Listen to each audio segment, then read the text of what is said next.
Hi hello happy Diwali ముందుగా అందరికీ. ఎలా చేసుకున్నారు అందరూ? దీపావళి బాగా చేసుకున్నారని అనుకుంటున్నా. అండ్ ఈ వ్లాగ్ వచ్చేసి మై దీవాలి వ్లాగ్. వీడియో కొంచెం లేట్ అయింది, ఏమనుకోకండి. అయినా లేట్ ఎలా అవుతుంది, మనకి దీవాలి 5 days కదా.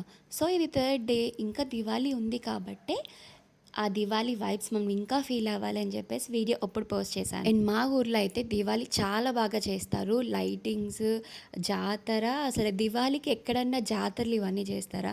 అండ్ మా ఊర్లో చేస్తారు. నెక్స్ట్ వ్లాగ్ అదే. అండ్ యాక్చువల్లీ 5 days లైటింగ్స్ ఇవన్నీ పెడతారు. చాలా పెద్ద జాతర జరిగిద్ది. అండ్ మెయిన్ డే ఏంటంటే నాగుల చవితి రోజు. సో ఆ రోజు నెక్స్ట్ లెవెల్లో ఉంటుంది జాతర. సో లైటింగ్స్ అవి చాలా బాగా పెడతారు. నెక్స్ట్ వ్లాగ్ అదే పెడతాను. సో ఆ వ్లాగ్ మీరు చూడాలి అంటే ఈరోజే మీరు సబ్స్క్రైబ్ చేసుకోవాలి కదా. సో ఫస్ట్ వెళ్ళి సబ్స్క్రైబ్ చేయండి ఛానల్కి. అండ్ మన ఆనవాయితీ అసలు ఫెస్టివల్ చేసుకుంటున్నాము అంటే ఆ ఫెస్టివల్ ఎందుకు వచ్చిందో తెలుసుకోవాలి కదా మనం. సో ఈ వీడియోలో తెలుసుకుందాం. Hi hello, welcome to my channel లాజిని కథలు. అండ్ నేనైతే సూపర్ అన్నాను, మీరు కూడా సూపర్ సేవి ఊపర్ ఉండాలని కోరుకుంటున్నారు. యాక్చువల్లీ లాస్ట్ వీక్ అనేది చాలా హెక్టిక్ వీక్ నాకు. అంటే బిఫోర్ చాలా హై ఫీవర్స్ ఉన్నాయి. అండ్ అది అయిపోయాక మా డాడీ వాళ్ళు రిటైర్ అయ్యారు కదా రీసెంట్గా. ఆ వ్లాగ్ కూడా పోస్ట్ చేశాను, ఎవరైనా చూడుకుంటే చూడండి. సో వాళ్ళు ఇక్కడికి వైజాగ్ షిఫ్ట్ అయ్యారు. సో వాళ్ళకి హెల్ప్ చేయడం చెప్పేసి ఒక 3 days వెళ్ళాను. ఫుల్ హెక్టిక్, అస్సలు రెస్ట్ లేదు. కానీ దివాళీ అంటే మనకి ఎక్కడ లేని ఇది వస్తుంది. ఎందుకంటే decorative, main part decorations. Diwali అంటేనే డెకరేటివ్ చేయలేని వాళ్ళు కూడా డెకరేట్ చేస్తారు. అలాంటిది మనం డెకరేషన్స్ కోసమే పుట్టినాం అనే వాళ్ళు మనం డెకరేట్ చేయకుండా ఎలా ఉంటాం చెప్పండి. బాగోకపోయినా బాగున్నా ఎలా ఉన్నా decorations main important. And last week అంతా డిఐవైస్ చేశాను కదా. సో ఆ డిఐవైస్ కాకుండా ఏమైనా కొత్తగా ట్రై చేద్దామని చెప్పేసి కొన్ని కొత్త డిఐవైస్ అయితే చేశాను. లాస్ట్ వీక్ అంతా డిఐవై సిరీస్ అయిపోయింది కదా. అండ్ ఇప్పుడు దివాళీ వ్లాగ్లో అయితే అన్ని కొత్త డిఐవైస్, అవైతే నేను మళ్ళీ రిపీట్ చేయలేదు. సేమ్ కాకుండా ఇవి మళ్ళీ కొత్తగా ఉంటాయి. ఎందుకంటే నెక్స్ట్ మీరు ఎప్పుడైనా ఏమైనా ఫెస్టివల్స్కి డెకోర్ చేయడానికి యూజ్ఫుల్ అవుతుంది కదని చెప్పేసి కొత్త డెకోర్స్ అయితే చేశాను. అండ్ మాకైతే జస్ట్ ఒక 10 days బిఫోర్నే దివాళీ వచ్చేసింది. ఎందుకు వచ్చిందో మీ అందరికీ తెలుసు. రోజుకి ఒక కొత్త డే అయితే చేశాను. అండ్ దానికి మంచి రెస్పాన్స్ వచ్చింది. చాలామంది సబ్స్క్రైబర్స్ పెరిగారు. Thank you for that. And అడగడం మర్చిపోయాను, మీరు ఎలాంటి టైపు అంటే డెకరేషన్స్ చేసుకుని అండ్ ఆ వ్యూని ఎంజాయ్ చేసే టైపా, లేకపోతే ధూమ్ ధామ్ పటాకాలు పేల్చే టైపా? నేనైతే both.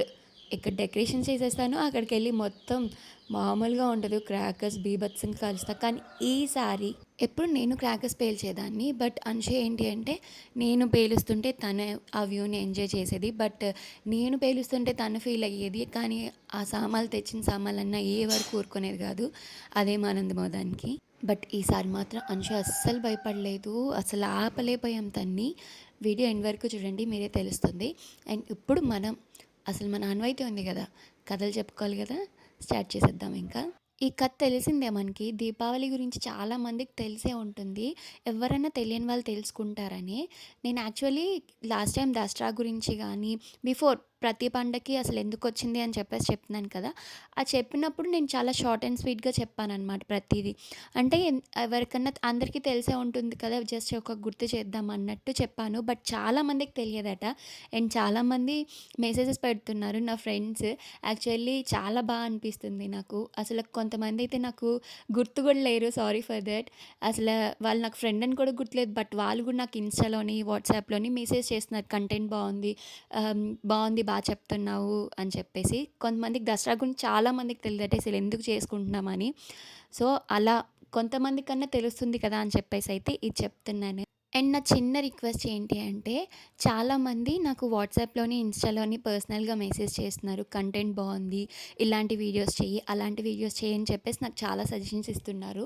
Thank you for that. అసలు నేననే దాన్ని అంటే అక్కడ వాట్సాప్లో అక్కడ వీడియో చూసి మళ్ళీ వచ్చి వాట్సాప్లో నా గురించి అంత టైం తీసుకుంటున్నందుకు చాలా బాగుంది. బట్ నేనేమనుకుంటున్నా అంటే, మీరు నాకు సజెస్ట్ చేసిందే నాకు కమెంట్ సెక్షన్లో కమెంట్ చేశాను. అంటే యూట్యూబ్లో కానీ ఇన్స్టాలో కానీ అక్కడే కమెంట్ సెక్షన్లో కమెంట్ చేయండి. సో దట్ నాకు ఎంగేజ్మెంట్ పెరుగుతుంది, సో వ్యూస్ పెరుగుతాయి అండ్ సబ్స్క్రైబర్స్ పెరుగుతారు. I'm free. నేను ఎప్పుడు సజెషన్స్ని ఫ్రీగా తీసుకుంటాను. నేనేమి అరోగెంట్ టైప్ కాదు. చక్కగా సజెషన్స్ ఏమన్నా ఉంటే చెప్పండి. అండ్ ఇక్కడ నేను దగ్గర చూసారా అంశు ఎలా ఉందో. అంటే తన బాధ ఏంటి అంటే, అందరూ క్రేకర్స్ పేల్చేసుకుంటున్నారు, నువ్వు మాత్రం డెకరేట్ చేసుకుంటున్నావు అని చెప్పేసి అలిగి కూర్చుంది అక్కడ పక్కన. చూసారా అంశుని. సో ఇంకా మొత్తం డెకరేట్ పార్ట్ అంతా నేను ఇక్కడ ఎక్స్ప్లెయిన్ చేయట్లేదు. ఎందుకంటే ఆల్రెడీ మొత్తం చూసారు కదా డీఐవైస్ చేసుకోవాలి అని చెప్పేసి. అండ్ తనకి చెప్పాను నేను బాగా డెకరేట్ చేసుకుంటే మనం మంచిగా ఫొటోస్ తీసుకోవచ్చు అని చెప్తే ఇంక తను కూడా నాకు హెల్ప్ చేసింది. అండ్ తర్వాత ఇంక మొత్తం డెకరేట్ చేసిన తర్వాత అసలు ఆ దివాళీ రోజు ఆ డెకరేషన్ టైప్ చేసిన తర్వాత అసలు ఆ ఫీల్ చాలా బాగుంటుంది. మీలో ఎంతమంది ఇలా ఫీల్ అవుతారు?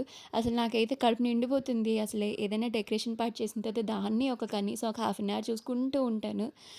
అసలు చాలా బాగుంటుంది. చాలా నా ఫేవరెట్ పార్ట్ ఇదే. అండ్ ఇంకా అన్షు ఎక్సైట్మెంట్ అయితే అస్సలు పట్టుకోలేము.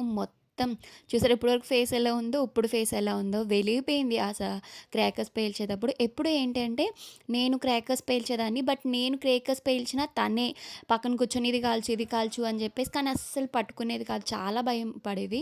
కానీ ఈ సంవత్సరం అస్సలు అంటే అసలు ఆగలేదు. అండ్ తనే తెచ్చేసుకొని ఇంకా నాతో సంబంధం లేదు, నేనే పక్కన ఇది కాలుతుంది అది కాలుతుంది వద్దు జాగ్రత్తగా ఉండని చెప్పేసి నేను వెనక్కి లాగాను.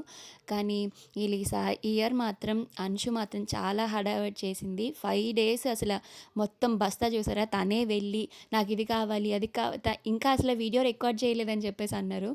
వీడియో అక్కడ షాప్కి వెళ్ళినప్పుడు అయితే, షాప్ కాదు మేము ఇది ఫ్యాక్టరీ నుంచి తెచ్చుకున్నాం, కొంచెం పర్సంటేజ్ డిస్కౌంట్స్ ఇవన్నీ వచ్చినాయి కాబట్టి కొంచెం ఎక్కువగానే తెచ్చుకున్నాము. అక్కడ వెళ్ళినప్పుడు వాళ్ళ డాడీ అన్నారనమాట, అక్కడ కానీ రికార్డ్ చేసి ఉంటే చాలా అసలు ఇది అది అని ఏం లేదు, కనిపించినట్టు పడిసేసింది అందులోని, అసలు చంద్రముఖిలా తయారైంది అక్కడ అని చెప్పేసి. అంశుకి దివాళీ అంటే చాలా ఇష్టం.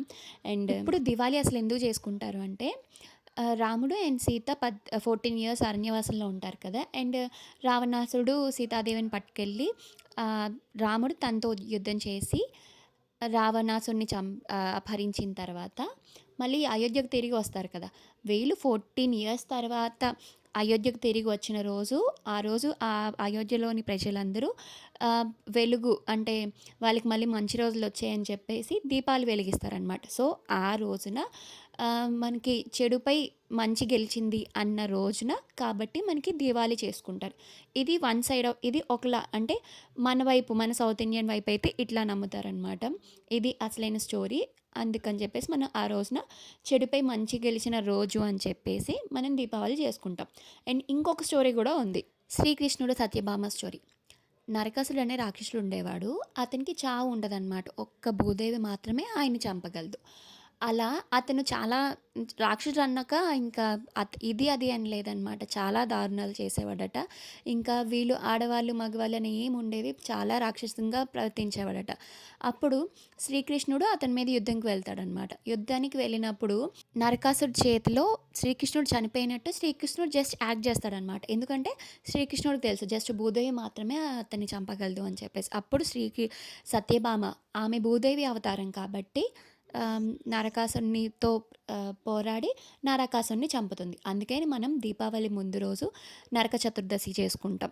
అది ఇంకో స్టోరీ. ఇలా దీపావళి ఏదన్నా ఒకటే, జస్ట్ చెడు పైన మంచి గెలిచిన రోజు అని చెప్పేసి, ఆ రోజు వెలుగులు వచ్చాయని చెప్పేసి మనం దీపావళి చేసుకుంటాం. ఇది దీపావళి స్టోరీ. అండ్ ఈ వీడియో మీకు హెల్ప్ఫుల్ అయ్యింది, ఇంట్రెస్టింగ్గా ఉంది అంటే ఛానల్ని సబ్స్క్రైబ్ చేయడం మర్చిపోకండి. And happy Diwali. Please like, share and subscribe నా చిన్ని కథలు.